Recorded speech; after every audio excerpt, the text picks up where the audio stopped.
गाड़ी आई है Honda Brio में हमने कार ऑडियो सिस्टम लगा रहे हैं एंड्रॉयड। इसमें अनप्लग कंपनी का ब्रांड का सिस्टम लगाया है विद रिकॉर्डिंग कैमरे के साथ। और ये होंडा ब्रियो गाड़ी है।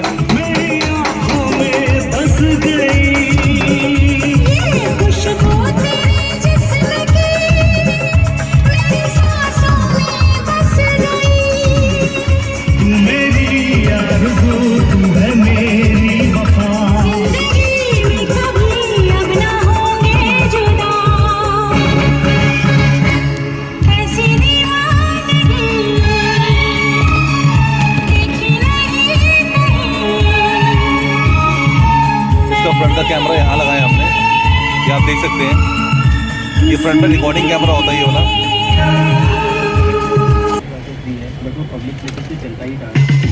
आप सुन रहे हैं 92 पॉइंट।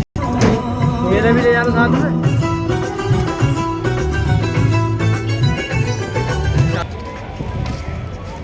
वो क्या नाम है, वो जो उसका नाम है, उसको बोला लेके फटाफट गाड़ी लेके आ रहा है। हमने दिखाया पता नहीं है।